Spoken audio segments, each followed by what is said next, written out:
and welcome back to Slaggy Book Club, the vodcast. In case you missed it, we are now on Spotify. Super exciting. It is the same content that I am uploading to YouTube. Nothing new for now. That might change. Don't ask questions, just stay tuned.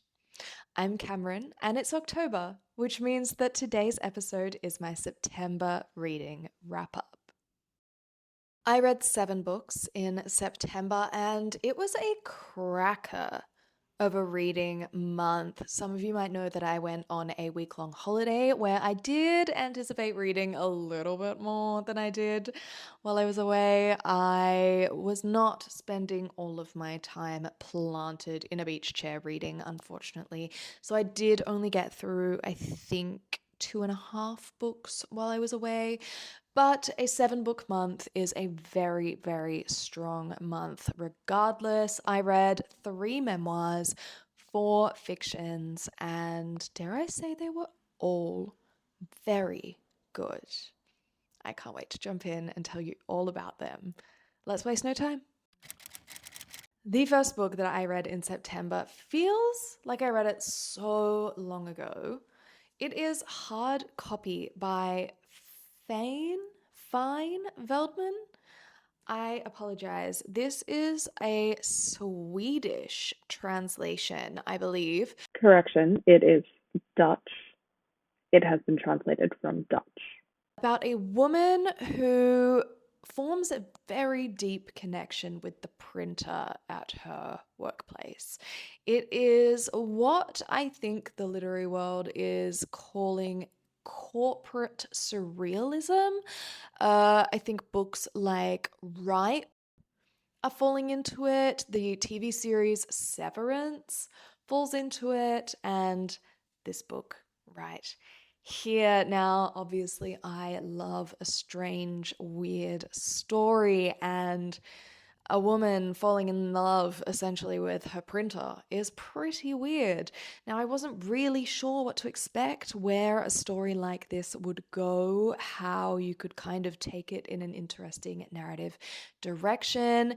It is quite a small book, and I suppose that makes sense, but I really enjoyed reading this. I'm not sure I was able to pull any kind of deeper meaning from the story other than perhaps the pursuit of finding deeper meaning in your monotonous day-to-day work and the absurdism of that, I suppose. But it essentially follows a woman who looks forward to going to work each day because it means she gets to spend her time in her office with her printer, who she kind of just like spills her guts to.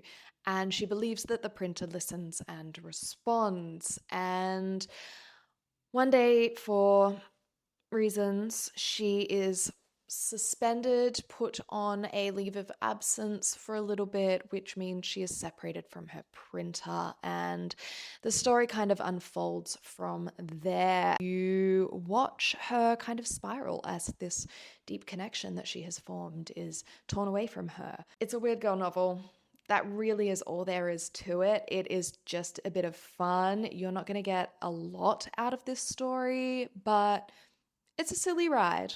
The next book that I read was my first holiday read, and it was the perfect holiday read because it had me laughing out loud, had me reminiscing. There were references to 2000s Australian media niche things that I didn't even know I remembered.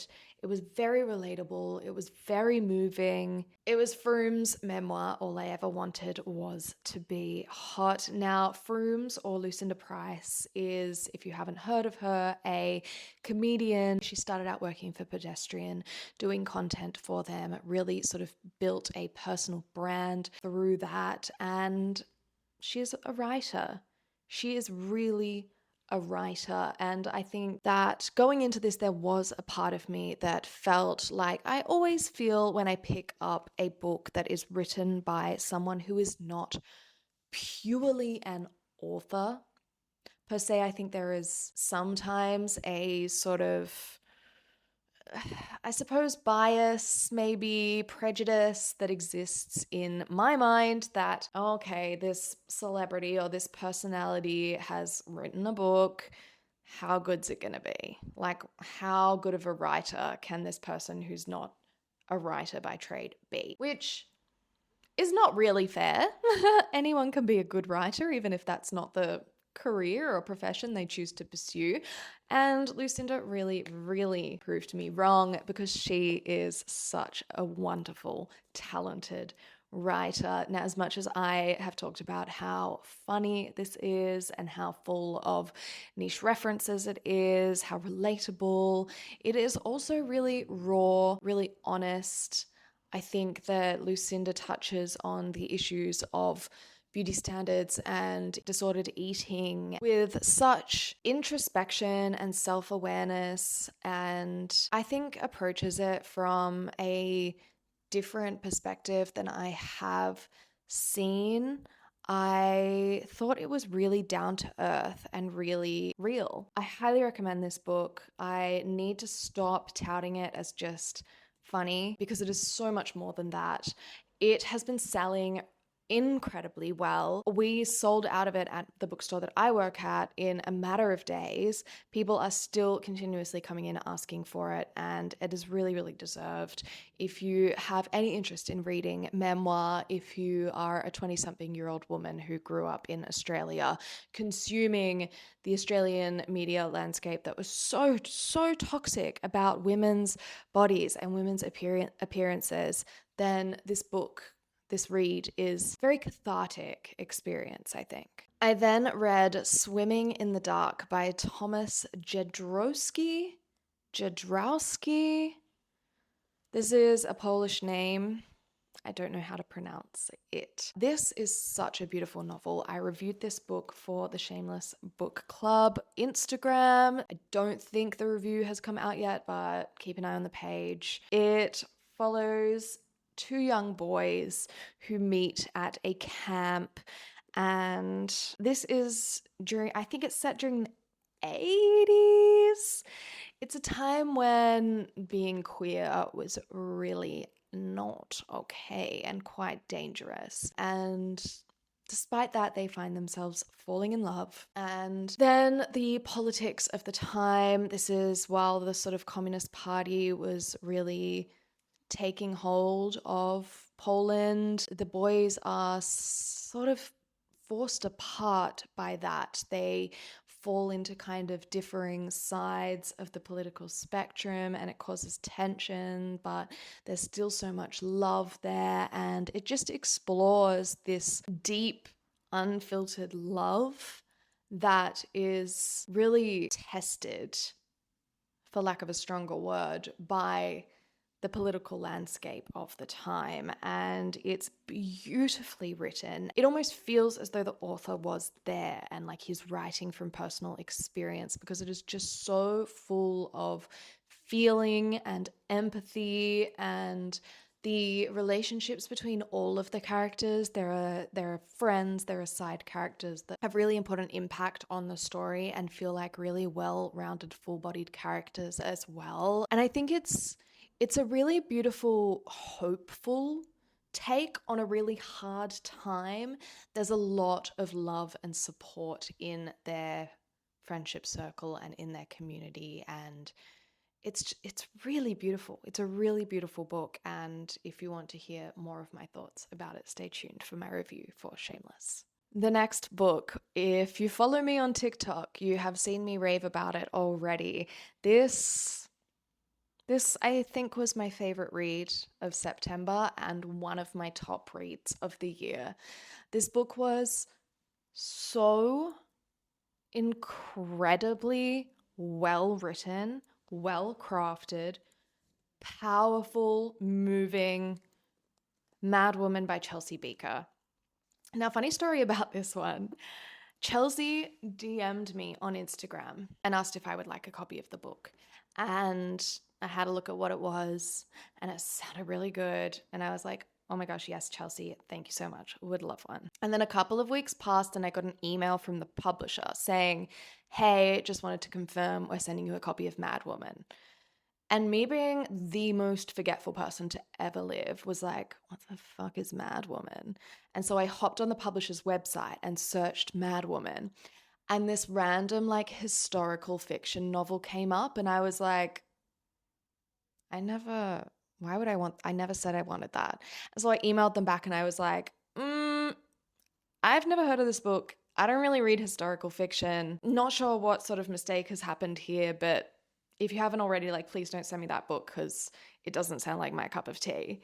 And they got back to me and they were like, oh, that's so weird. Like, just FYI, Mad Woman isn't historical fiction, but we'll rectify that and we won't send it to you. And I was like, what the hell? It literally is. I went on your website and saw that it was a historical fiction. And then a week or so later, I was on Instagram and I saw Chelsea posting about her book again. And I was like, oh my God, Mad Woman. Oh my God, that's Mad Woman. And so I had to put my tail between my legs and email the publisher and be like, I've realized what Mad Woman is. I really want a copy. Anyways, after that debacle, I was sent it, I picked it up, I read it, and I loved it so hard. I loved it so much. Here's the thing. I can't really read on planes. I used to be able to, and then something happened, and now every time I try to read on a plane, I can't focus and I start falling asleep. I was able to read this on the plane. I don't know if you know how big that is.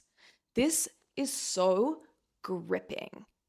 This is one of the most like enthralling books I have read in such a long time. Like, I was just so excited to pick it up every time. I just wanted to keep reading it. I couldn't put it down. I wanted to know what was going to happen next. The pacing is just perfect.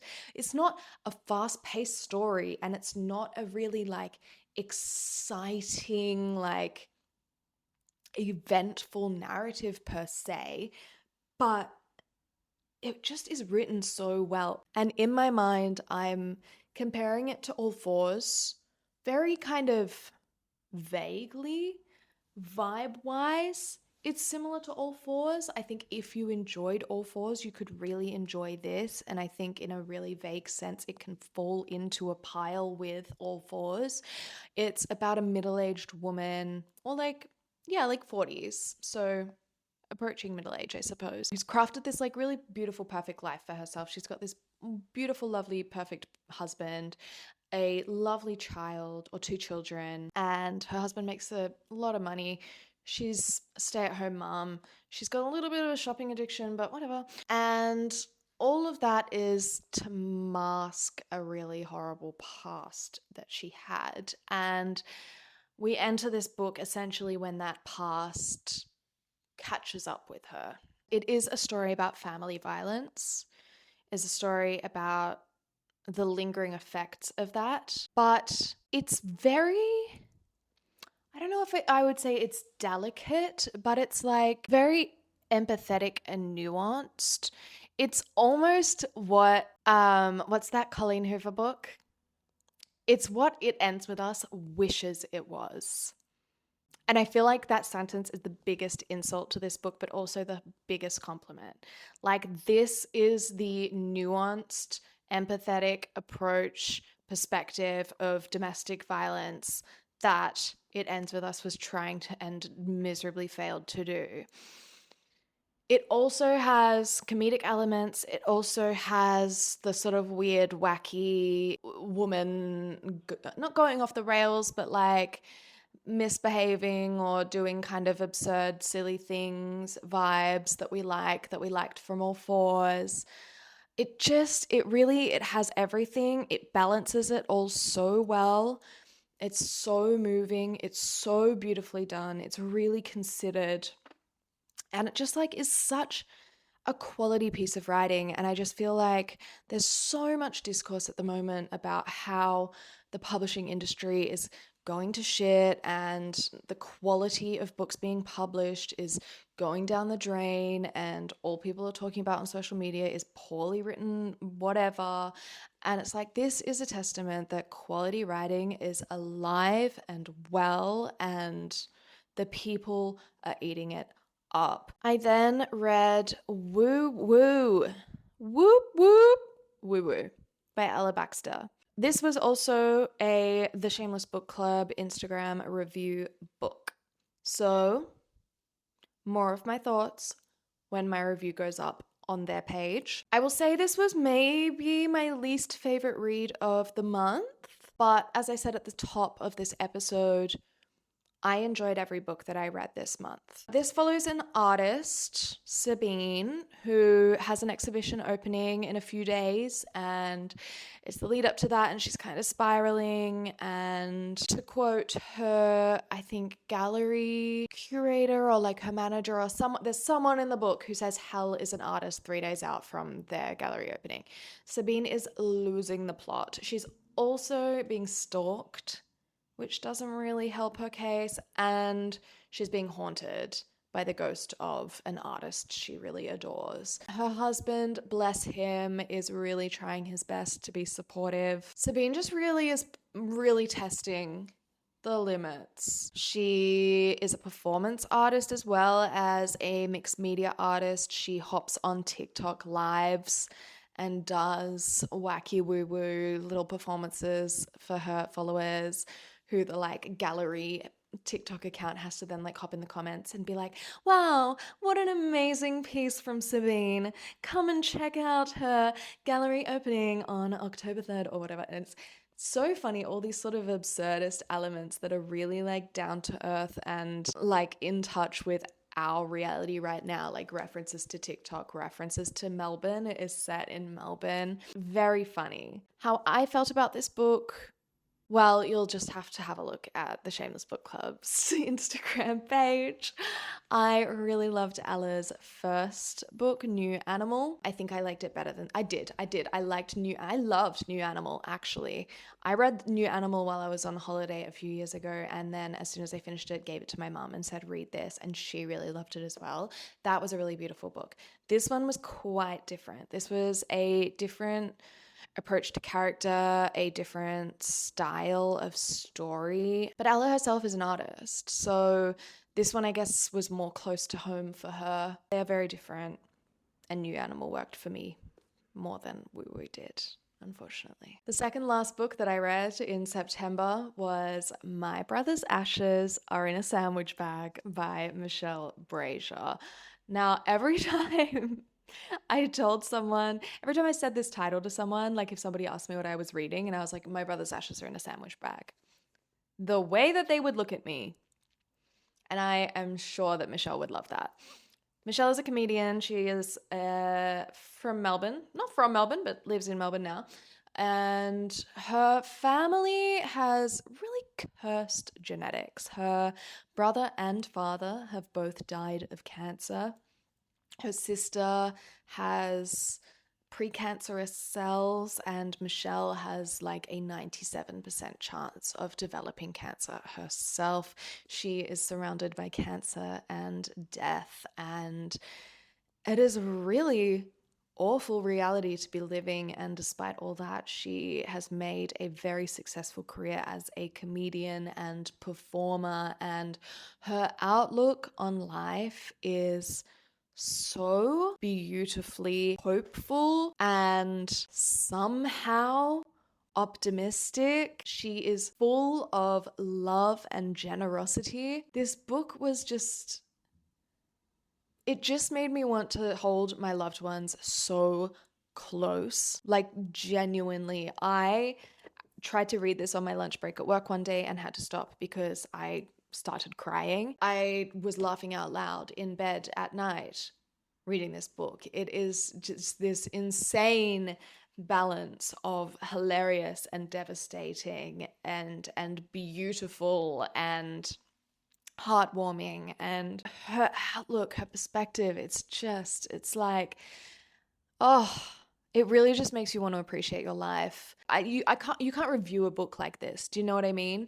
It's just an important story to tell and an important story to read, to realize that You cannot take your life and your loved ones for granted. It is a series of very small essays, mini essays, journal entries, very small chapters, which makes it very digestible. And I think it needs that because of the heaviness of the subject. But the way her humor cuts through is just so well done. She really celebrates the Australian comedy scene. There's a really beautiful part in there about Cal Wilson that really got me. It's beautiful how close to home it is. I had the privilege of meeting Michelle very briefly at an Ultimo Press event earlier this year, and she is lovely.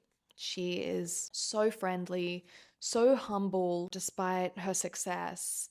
The cover of this is absolutely flooded with big names from the Australian media scene praising this book. It is such a well done book. If you have any interest in the Australian media scene, it's awesome to sort of have all these names pop up and be spoken about so lovingly. But as well, regardless of all of that, just hug your loved ones because you don't know how long they'll be around. And Michelle knows that better than anyone. And finally, I had a day or so left of the month, so I picked up one of my smallest books on my shelf to smash out one more title. And it was the second book in Deborah Levy's Living Autobiography series. This one is called The Cost of Living. And I have this vague memory of the whole reason I picked up the first book in the Living Autobiography series was because I'd heard about this one and really wanted to read this one.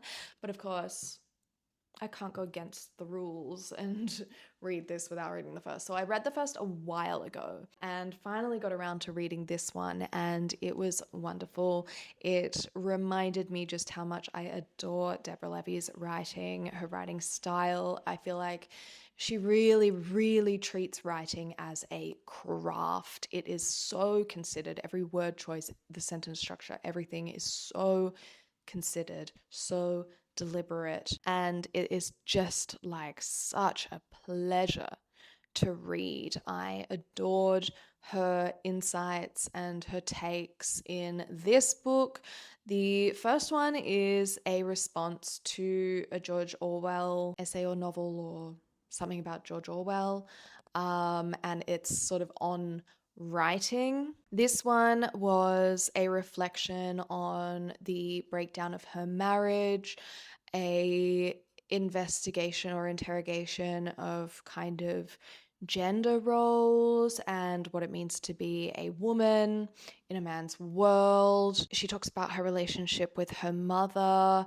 It was really, really, really a beautiful read. I would have adored this if it was fleshed out to 3 times the size, and I really can't wait to read the third and final book in this collection. Deborah Levy is such a gifted writer. What a privilege to be one of her students. She teaches writing, I believe, at a college or university somewhere in London, I think. My God, to be taught by her, like, wow. I have read only one of her fiction novels, but I do hope one day to become a Deborah Levy completist. These books are tiny. They're like my boyfriend came into the room while I was reading it the other day and he was like, "Are you reading a children's book? Why are there like no words on the page?" I am like the antithesis of that girl who's like, "Why are there so many words on the page?" Well, she should read this. There are no words on this page. Regardless, Deborah packs so much into so little. She is truly so talented. I cannot wait to read more. Okay, I can't believe I made it through this episode. I am going to take some painkillers and lie down and hope that these cramps subside before this evening because I have to go to a very exciting but very terrifying event. I am speaking at a event at Emporium in Melbourne tonight for InStyle magazine. They have a little book club pop-up where I believe it's where the old Mecca Cosmetica was in Emporium. It's a cozy book club, little reading nook. There are books on the shelves. I'm speaking to Justine Cullen, the editor of InStyle magazine, as well as Abby Lay, the author of Lead Us Not. A little Q&A, and then we'll be doing a book swap and having a little mingle. It's going to be so cute, but I am terrified. But that is tonight, and tonight is yesterday because I am uploading this video the next day. So sorry. I have not promoted this event like at all for a reason. It's because I'm scared and I want no one to see it. I really have to sign off now. I'm sitting here like a hobbit because these cramps are trying to tear me open. Thank you so much for watching this episode. I will be back hopefully next week to talk about something else. I don't know yet. We'll see. Let me know what you want me to talk about. Okay. Wish me well. Bye.